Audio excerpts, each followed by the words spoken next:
Well, hello, everybody. And, well, thank you for being patient and waiting with us. We had a few technical difficulties this morning or this afternoon, whatever you want to call it. But we are here, and it's lovely to have so many of you with us. Really excited about the recipes today. And as you saw from the video intro that I popped up, we did, in honor of all of the tea nog recipes and eggnog recipes that we had last week and the week prior, we decided to share one of our favorite recipes, and that's actually making your own eggnog. So without further ado, because I know we've got a pretty packed schedule and some really great recipes today, I am so happy to introduce my first guest, Christian Sauvé. Christian discovered the wonderful world of teas at the age of 8. He's been with Transherb for 21 years. As Director of Innovation and a proud 4 O'Clock brand ambassador, Christian has collaborated with the R&D for the amazing and unique blends of 4 O'Clock. Besides being a curious world traveler searching for the latest ingredients, Christian is also a passionate foodie and enjoys playing with tastes and textures. Now, that is an understatement because Christian always has great recipes. Hi, Christian. How are you? So much pressure. No pressure at all. Not at all. How are you? I'm good. How about you? I'm good. It's nice to see you. Nice to, well, I can't see you, but I hear you. Well, I can see you and everybody else Great. can see you. And that right now is the most important because Yes. you have lots of really interesting stuff for us. And I'm going to let you just go with it because I don't want Okay. anybody to miss anything that you've got prepared. Thank you so much. You know, this year is pretty exciting compared to the dreadful year last year. It's a Yeah, nice, I said that at the beginning of all of this. This is the first year since 2019 that we're actually fully free. yeah. So I think this year's theme, entertaining with tea, is so appropriate. So I'll go very fast because there's a lot of recipes today. Yeah. The first one, since everyone will be receiving guests this year, I decided to create a crostini with mascarpone, caramelized onions, and fig. Okay, so first of all, you take the bread, and then you don't want to toast it too much. So like 450 Fahrenheit, like 7 minutes, just to give it a little bit of crispiness. Then I mixed mascarpone with ricotta cheese, very creamy. And then, most importantly, I caramelized some onions, okay, with butter, of course, and reduction of our new rooibos maple pecan tea. Oh, perfect. Yeah, so the maple aroma, the spices with the, I love the that onions, idea. it's really nice. You know, I could eat that just straight on the toast and it would be amazing. I So love you that put idea. some on the toast here, a nice fig, you know, give it a nice Italian touch. Then a little bit of, not sure if you can see, but a little bit of fresh basil, a twist of black pepper. Oh, I love that. So you brewed the tea and you use that in to caramelize your onions with. Yeah. Perfect. So this Love is that. the first one. I think caramelized onion is one of my favorite staples in a kitchen. It changes everything. Very happy to hear that. It's a nice coincidence. The next one, you know, because people will be celebrating a lot this year. There will be some guesting over for to sleep at your house. So you'll need to make a brunch. So I thought of creating a marmalade. I love marmalade. Last time I was in London, I rediscovered marmalade. It's so Englishy, don't you think? I love marmalade. I make marmalade with my aunt every year. So I made a grapefruit marmalade. So it's so simple. You know, it's basically 3 grapefruit. You take the flesh, the pulp, separate the peel. You cook it in 3 cups or 4 cups of water with some sugar. I included tea bags of our black chai tea. Perfect. And there is a natural pectin in the grapefruit. So it jellifies and it becomes really nice. So you can have it on croissant, on scones, or you can make a breakfast martini. Oh, hello. Yeah. So a little bit of marmalade in the cocktail shaker, a bit of lemon juice. So, it's morning, you have your dose of vitamin C. Yes. And some booze, of course.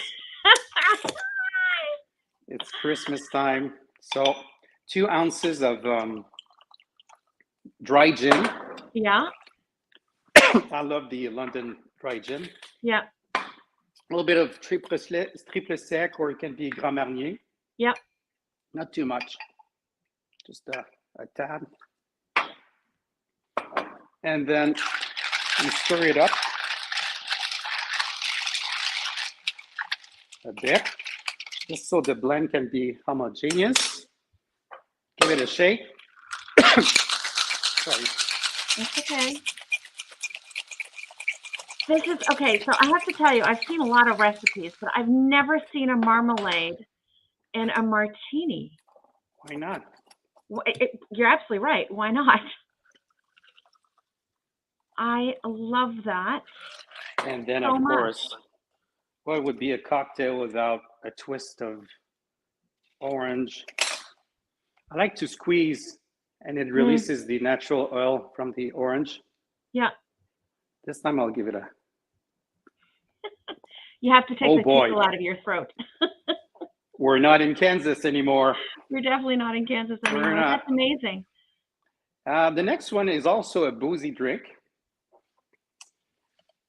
We launched gingerbread, and this is actually a recipe I did in Niagara Falls in September. Yeah. So for you, it's not new. It was a big hit, though. So, maple syrup. Yep. We're rimming our glass. Yeah. And then I have some ginger tins that are crumbled. Okay. Gingerbread. So gingerbread, ginger just crumble stuff. The cookies. Okay. Yeah. Okay. So the first step is done. Voila. And then in a cocktail glass, you have 2 ounces of vodka. Yeah. Then Kahlua. And 2022 has been an amazing year for the espresso martini. It's trending. It's all over the place. Everywhere. It's everywhere. So we kind of thought of using that trend to include Kahlua, which is a drink, by the way, that was invented in 1936 in Veracruz. It's a Mexican drink made of rum, sugar, and coffee, of course. So half an ounce. Don't want too much. And then some Baileys, because you want some sweetness and some creaminess. Not too much, because it's pretty sweet. Yeah. And what I did with the gingerbread is that I did a simple syrup. So 2 cups sugar, 2 cups water, 8 tea bags of gingerbread herbal tea for 10 minutes. So it's super sweet, super concentrated. So you put half an ounce. And then you stir it. Perfect. Why? Because by doing that, you reduce the ethanol perception on the tongue. So that really allows you to better appreciate the different notes. Yeah. Yeah. This one I'm going to try it too. I wouldn't expect anything less. So what I love my job. I do too. What I love about the recipes that you've made, though, is that whether it's the caramelized onions or the marmalade or the simple syrup, these are ingredients that you can, or tea ingredients that you can make and have in your kitchen. Delicious. Mm-mm. Nice. Very nice. Perfect. Very nice, I must say. And the last one, which is Mhm. a bit of a surprise. Well, no, it's Okay. not a surprise. It's the traditional truffle mint. So I melted some white chocolate. So you have a very Yeah. wintry kind of glass. So I made a concentrate of 2 tea bags of our chocolate mint tea. Okay. Okay. Very simple. It's a latte, but it's the topping that's most interesting. Okay. You kind of know me by now. You know how much I Yes, like. the cream. Yeah, More is yeah, more. yeah. More and more. More is more. Some stars. Nice. Oh, Ah, look at that gorgeousness. and since we're like, Listen, bring it on. I say that you can yeah, diet in January. yeah. Mm, Perfect. that is the truffle mint. Ah, perfection. Perfection as always, festive and gorgeous. And as I was saying earlier, Christian, I'm not sure if you heard me. What I love about the recipes that you've made is that you can make the caramelized onions and just have them there.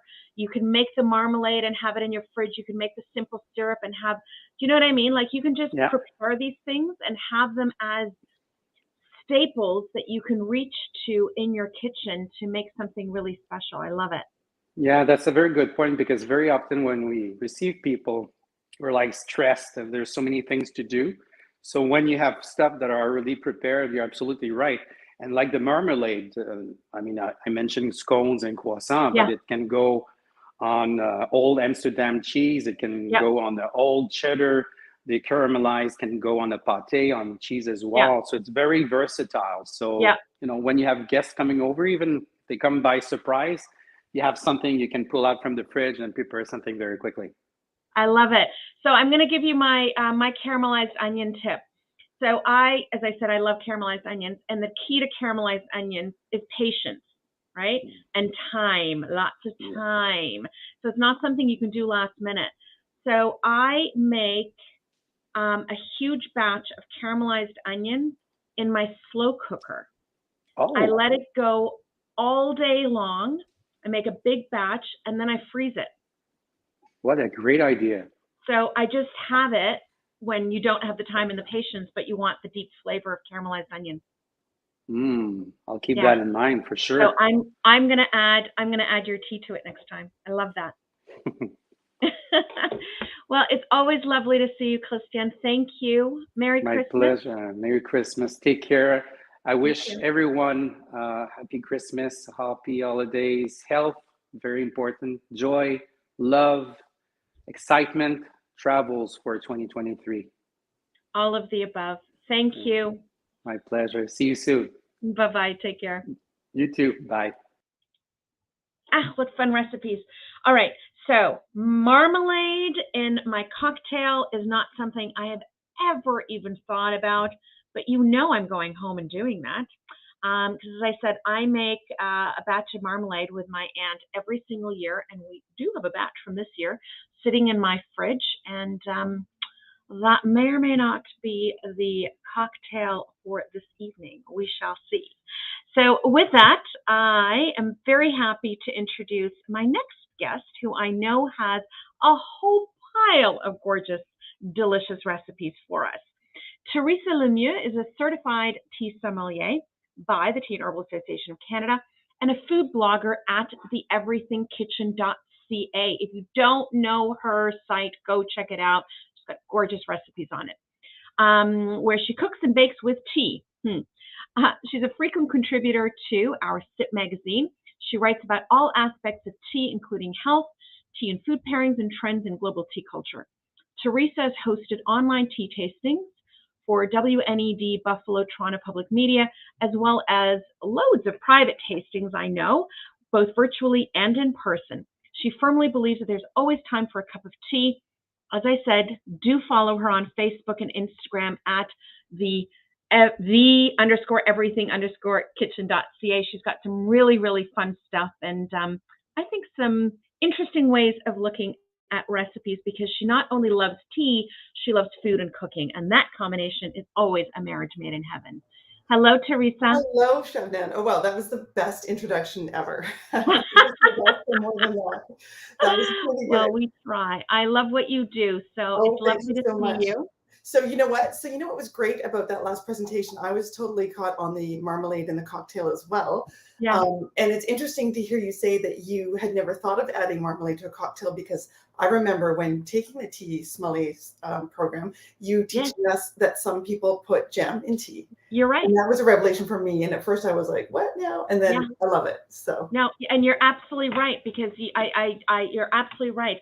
It's a very it's a Russian way of doing it, is to have the tea with the jam with the tea. It adds another layer of flavor, so it's totally logical. So when I hear it, I'm like, yeah, of course we do it here. Why not do it here? So exactly. Can't wait to go home today. And I also do your trick with the caramelized onions. I also do big batches and then have it ready to go. So, but today we're talking about another kind of onion, aren't we? Yes, we are. Tell us what you're making. Well, I made for everyone. I have made some of my smoky onion pickles, so I'm pretty excited to share this with you. So this is something that is easy to make and that it's great for gifting, actually. I thought to say that. But this is something I use, and I make a million recipes from it. And these are basically just some white pickles and some plain white vinegar, and I've added to the bottom and the top some lapsang souchong, so just to give it that smoky flavor. And this is a quick pickle. And I don't know if and for friends of mine who've had my smoky pickles before, don't turn that dial, because there are some things that I'm going to do with it that you may have done. Some people are familiar with this recipe already, but it's a quick pickle, which means that it stays in the fridge for a couple of months, but it's not, you can can it, but I haven't. I've just made it very quickly and easy. It took me 5 minutes to make. Yeah. And for anybody listening who doesn't pickle, the difference between a quick pickle and a not quick pickle is that a quick pickle is, as you said, has to be stored in the fridge because it's not shelf stable. So it hasn't gone through that heat processing and canning business. And but that makes this so easy and accessible and such a quick and easy Christmas gift. And when I get these, I just make sure people know. And you know, and it really is just the easiest thing to make. You've sliced up some vegetables and you've put your spices in a jar, and you've boiled together some equal parts of water and vinegar, a little bit of salt. You do have to use sugar. I try to use not too much, but I used maple syrup in this recipe just to give it a little bit more robust taste. But honestly, with this smoky tea, it really takes, and then the tannins in the tea also act to keep it a little bit crunchy. Now, there's some people say when you're making a quick pickle, that it's preferable, depending on the vegetable you're using, that you might want to use a cold brine. Because I'm using tea and I want to extract all that flavor from the tea, I pour the hot brine over my pickles. But I'm not too worried about my onions getting soft from the heat of the water, because the tea has a lot of tannins in it that will sort of preserve that crunchiness. And then I've thrown some bay leaf in just because I like it and because I always have it. So so there's that. But you know, if I were doing a root vegetable, definitely use hot water. And if I were doing a carrot, maybe I might do a cooler brine. And you can do this with anything. Perfect. Yeah. All right. So tell us what you're going to do with your quick pickle. Well, so one thing that is really easy for sort of outsourcing, if you don't, is doing oysters at Christmas. That is so easy. And so whenever we do oysters, you know, sometimes we're feeling robust and energetic, and we will check our own oysters, or we will order them already shucked. But it is an easy, elegant, tasty appetizer. And every time I do order oysters, I order all the condiments to go with it, and then I take my smoky tea pickles and I chop them up really fine, just mince, and I pour some of the vinegar out, and I make it into a little, pardon the sort of Blair Witch Project thing we're going to have here with the moving of the. Perfect. I'm going to put it in one of my little teacups, one of my little glass teacups, so you can sort of see it. But I've just mixed it as fine as I could. You can see it's got bits of the tea in there.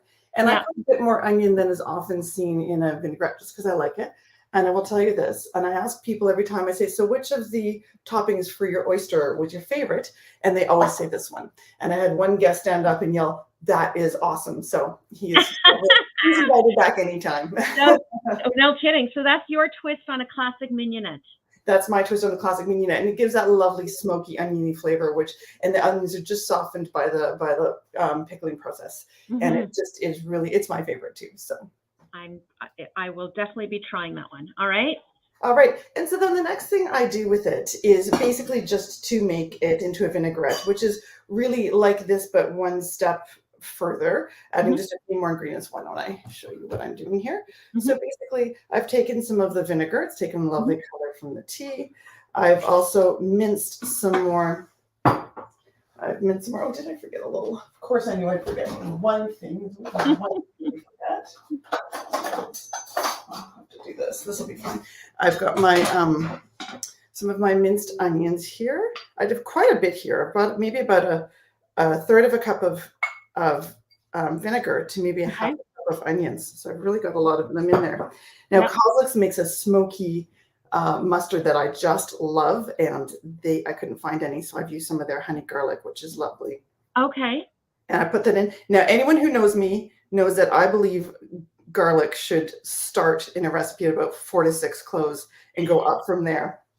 And this is the one where I've only got a single clove of garlic, a big one, a strong, robust local one, but this is just really meant to be a bit of a background player. And then I have also gotten here some finely ground sea salt and très déclassé, but I'm using it anyway, onion powder. And I'm really trying to just double down on that onion. So about a teaspoon and a tablespoon respectively. I'll put this down and just whisk this up. And this is such a unique salad dressing. When I have friends who are foodies and they think, they say, stop, and they say, well, this is a really good salad dressing. They ask me, they say, but what's in it? And a lot of people think there's bacon in it. And of course it's vegan, which is great for having vegan friends over, but they'll be struggling to place it, and they really love it. So it's great on a light green salad. That strong flavor, nice against like a Boston lettuce and some avocado, softness of it. It's great on a kale salad because that winter kale can be quite robust. Oh yeah, really, really stand up to that kale. And then I love it if you've got some little new potatoes, cut them in half, boil them up, and while they're hot, and boil them in some really salty water. While they're hot, stir this into it, and then you throw some green onions or some tarragon or some parsley, and you've got a warm potato salad to go with your meal. Perfect. I love that so much. Did you add any oil to that? I have not added my oil. My oil is right back here. And for this one, for salad dressing, I would use, I like a strong olive oil. For a salad dressing, something more robust. And just to stand up to it. But I mean, it doesn't really matter. The flavor of the tea is so strong. But I do love that it has that smoky flavor. And people are saying, is there bacon in there? And there just isn't. It's nice to catch people off guard, or not off guard. Surprise them is what I mean. Or give them a little puzzle to figure out. Like when I've got my little puzzle to figure out, because odds are they would not figure it out. Although in your house, your friends probably would by now. No? By now they've had a lot of it. They know the secret ingredient by now. They know now in a similar vein, with maybe just a little bit less vinegar. I've done the same thing, a sour cream dip. I mean, that is so easy for veggies. A veggie tray really should be a must when you're having holiday dining, because when people are having a party, because there are so many rich foods, there's so many fatty foods, and people just might want a little something lighter and fresher to nibble on. So basically I've done the same thing here. I've taken some lovely sour cream, or I'm about to take some lovely sour cream, and I've minced up, and I've done a lot of the same seasonings as I have for the salad dressing, because again, we're trying to keep it simple, and we're trying to keep the onion sort of at center stage here. So I've got my salt, I've got my onion powder, and this is really best made a day in advance so that you let that really soften and soak in. I've got lots of fresh pepper, because who doesn't love that? And I've got more mustard. This time I used their green peppercorn mustard because I don't know, why not? I have such a collection of mustards in my house. And then about 3/4 of a cup of the diced onions to about 2 cups of sour cream. And then it is better made ahead, but of course that's never a bad thing at Christmas. No one ever says, oh, too bad I was prepared ahead of time. Right, I know. No one ever says. And this, you could pretty it up with some green onions. I like to, if I have time, frizzle some onions, just give them a quick little deep fry and put them on top. So, just something to beautify it a little, because it is the tastiest thing ever, but sometimes the tastiest things don't look quite as beautiful as they could. So anyway, you can prettify. That's why we garnish. Yeah, that's what garnish is for. That is entirely what garnish is for. Okay, so we have yet to get to my favorite recipe. Okay, tell me. Okay, so I have taken some duck. Everyone who knows me knows that I love the sous vide. I've taken some duck and I have cooked it sous vide with just a little bit of salt and more of the laksang tea. Now, should we go through what sous vide is for anyone who might not know, or do you think everyone knows at this point? No, tell everybody quickly what a sous vide is. Okay. Sous vide is you've got a sous vide device, which is a water circulator. It allows you to keep the water at a very precise temperature, and you attach it to a pot or a tub, and you cook your tea that way. So you cook your food that way. And in this case, I took a couple of duck breasts. This is what it looks like when it comes out of the sous vide machine. Not terribly beautiful. You see, it's just covered in tea, and this goes into the water and it seals in tight. And it cooks it to a precise temperature, and then it never gets tough. It never gets overcooked. And so there you go. So, and it's also ready in advance. So when I want to cook, then I just take my duck breast and I put it in a hot pan, and I just sear the outside and slice it up, and it's ready to go. And this is fantastic. And I make this with a black currant sauce, and this is lovely on some caramelized leeks mixed in with some pui lentils. It's lovely with anything that you would normally like. But for an appetizer, I would like to do something a little bit different. So I have taken the duck and I have diced it up fine. And the reason I diced it up fine is because I want to put it in some endive. And I'm going to bring out. Okay, you're making endive appetizers. And of course, if you're going to have an appetizer, you're putting something beautiful. Now I've got some carrots that I grated up. I've got a little bit of frisée. I've got a little bit of this salad dressing here that I made. So I'll just put a touch of that on. Oh, nice. Okay. Not too much, just lightly toss that. And we're going to put that, get some nice color. I think I'm spraying carrots around my kitchen, but we'll survive. And sorry, you've got carrots in there. And what else did you have? Some frisée. Okay. And I've got some endive that I've prepared. I've just sort of wash these, and of course a beautiful plate upon which to cook. Endives are great because they're spoons, right? I mean, they're spoons in themselves. Exactly. That's exactly the point of the endive. Here I've got some crème fraîche. I just put a little lemon zest in there just to perk it up. Right. I'm just going to drop a little bit of this in my endive and my endive.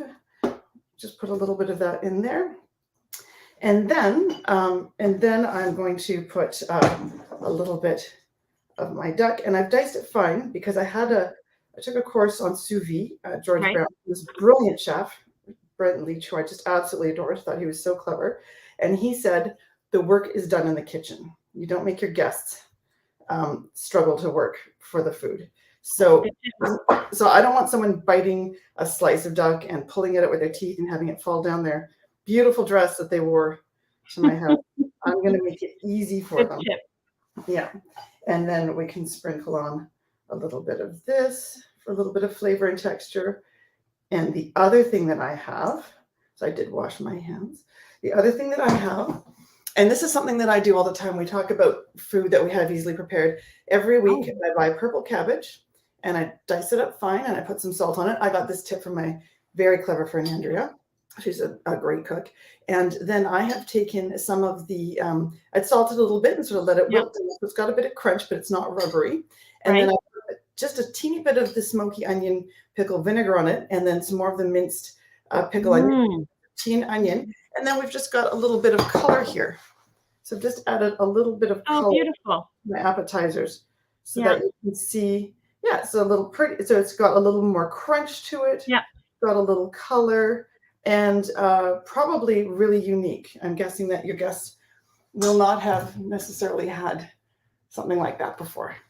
So very nice. I love it. And you've got layers of the smoke, right? Because you've got the smoke in your duck, and you also use that vinaigrette again, right? Exactly. And you could use if you've minced up the onions, you could use it to stir into egg yolks for your egg salad, and then have an egg salad sandwich ready. My tip with egg salad is always to mash your mayo, your sour cream, your flavorings into the yolks, and then add the whites chopped up later. You could do it with this is lovely in these pickles are lovely in like a chicken and cheese sandwich, or you could mix the diced onions into salmon or tuna. So you can really just have a lot of foods ready ahead of time when people come. Slap those sandwiches together, snap off those crusts, chop them off, and you've got a lovely tray of sandwiches.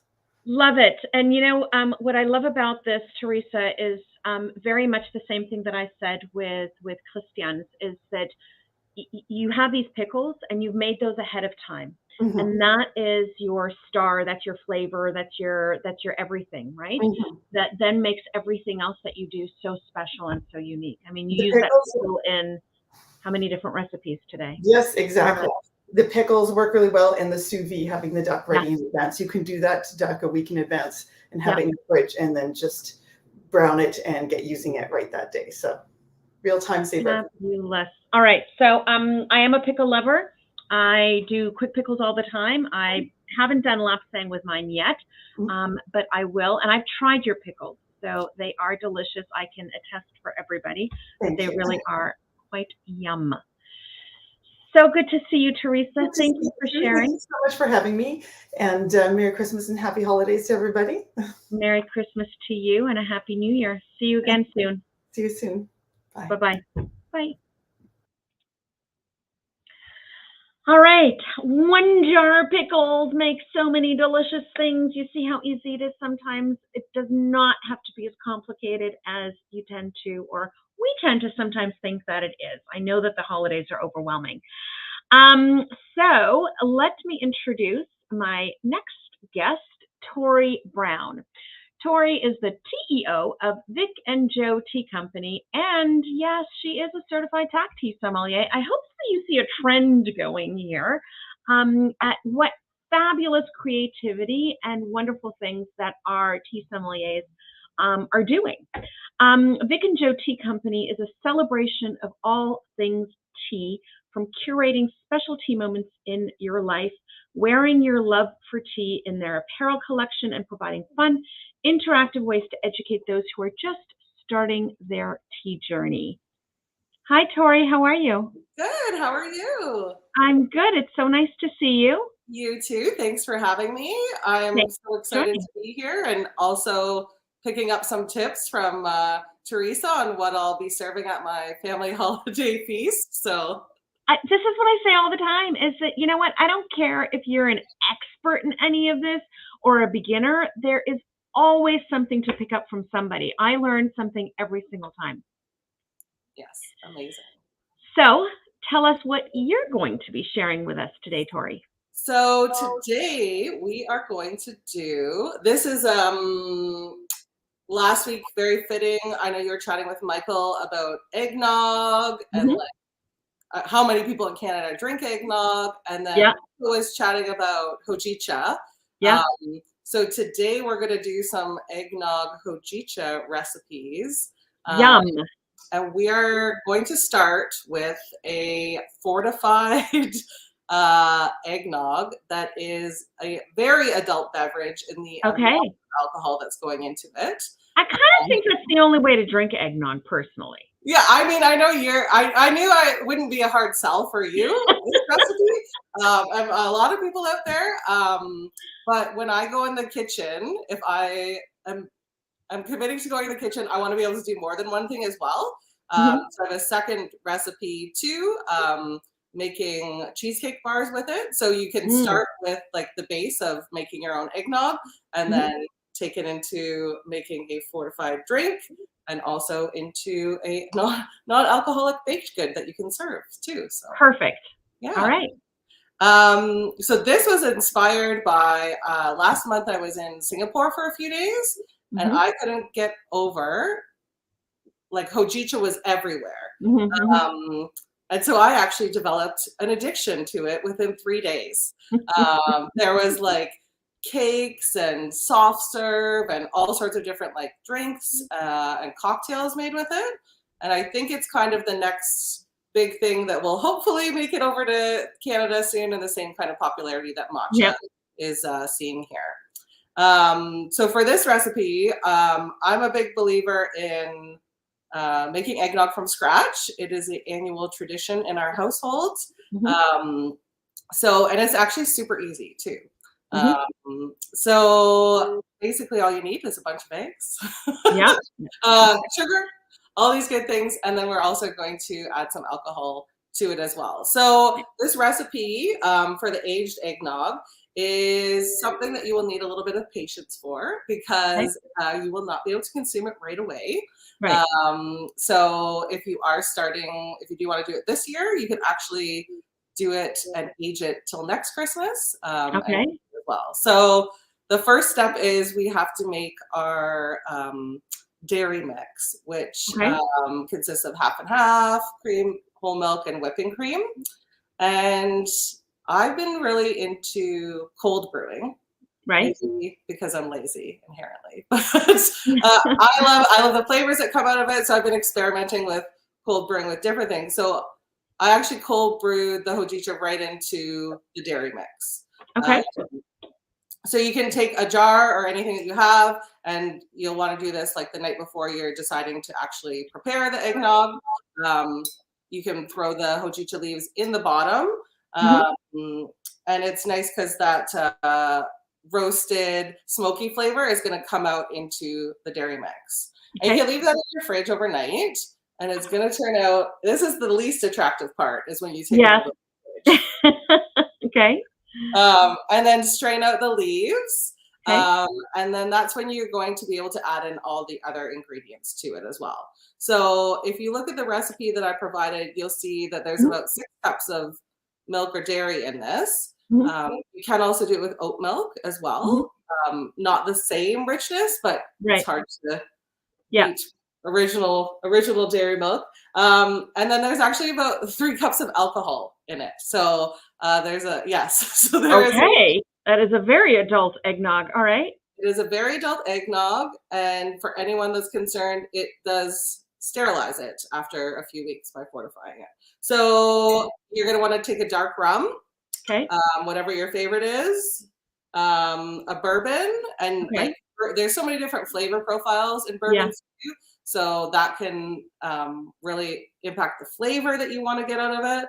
And then I certainly did not make mine with Hennessy, but I mean, if you want to, you are welcome to. It's only going to taste better, the better the alcohol that's in it. So you're going to add that to your mix, and then you can actually, we store it and age it into bottles like this. And you're going to want to leave it in the fridge for a minimum of 2 weeks. And then it's lovely because the flavors of both the eggnog and the hojicha are going to come out in that time it's curing as well.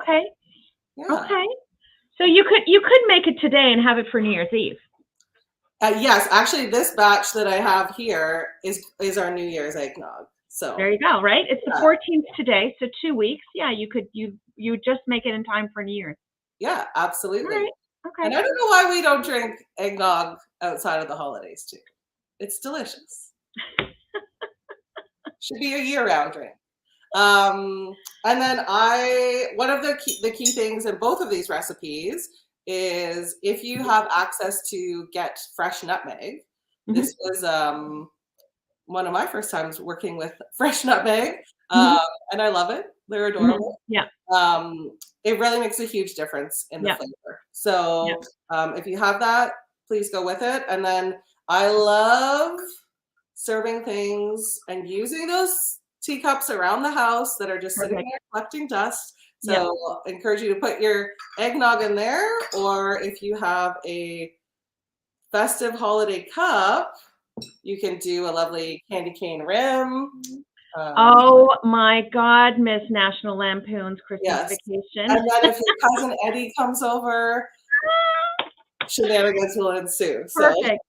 Yes. Fabulous. Yeah. And so just if you take a step back from adding the alcohol portion of this, the cheesecake bars are actually also fairly simple and fairly quick to make. And you're basically just taking that hojicha dairy mix that's been cold brewing overnight, and you're adding that to the recipe to bring out those flavors. Okay. Yeah. So if you can either scale down if you're wanting to make both the recipe for the fortified eggnog, or you can just make a little bit extra in your recipe to make the cheesecake squares. So, you know what I'm going to ask? Have you tried just using the fortified in the cheesecake recipe? I have, and the alcohol like cooks off a bit, so it doesn't, and so then that's me sad to waste alcohol. Okay, right. Okay, but it does have, so you can put like there is brandy in the recipe, so you can have that, so that helps. But yeah, I would not be baking. Okay, yeah, totally makes sense because it's a baked one. But yes, totally get it. But yes, for those flavors for sure. And so that one is fairly simple. I mean, once you're blending it, you're mixing it. The key to that is creating your crust for it with ginger snaps. You want the hard ginger snaps.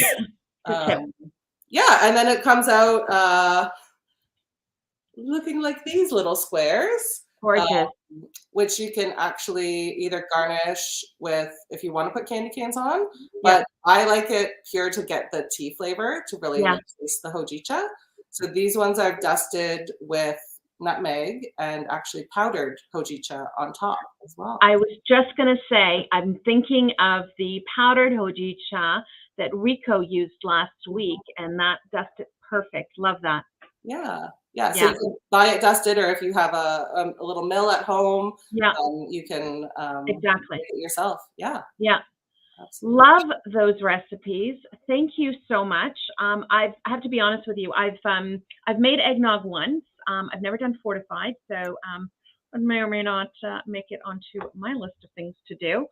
Love the recipe, and I really love the combination of the hojicha with it. It's just I can taste it. Do you know what I mean? Like I can totally taste that combination, and it works. Yeah, it's perfect to pair with eggnog. Like the flavors are just so complementary. So yeah, lovely. All right. Well, it's always good to see you. Thank you, Tori. Merry Christmas. Happy holidays. To you. Happy holidays, everyone. And hope to see you again soon. Take care. Bye. Bye. Bye-bye. Okay. Well, that brings us to the end of Entertaining with Tea. That's how quickly that time goes by. We've had 4 weeks of delicious recipes from our members. I can't thank you all enough for watching and being a part of this with us again this year. And my sincerest thanks to every single one of our members who took of their time so generously, who gave of their time so generously to us and to you by sharing some delicious recipes with us and some great Entertaining with Tea ideas. You've seen some complicated recipes. You've seen some super, super simple recipes. And I think the key is to do something that you enjoy, take flavors that you already love, and figure out how to integrate your favorite ingredient into it. It is so easy to entertain with tea. It is so easy to put that extra flavor and that extra surprise and that extra little special into whatever it is and however it is that you're going to be entertaining this holiday season. So from all of us at the Tea and Herbal Association of Canada, I say Merry Christmas, Happy Holidays, Happy Hanukkah, Happy Kwanzaa, whatever it is that you're enjoying with your friends, your family, your loved ones. Be healthy, be safe, and I look forward to seeing you in 2023. Thanks, everybody, and goodbye.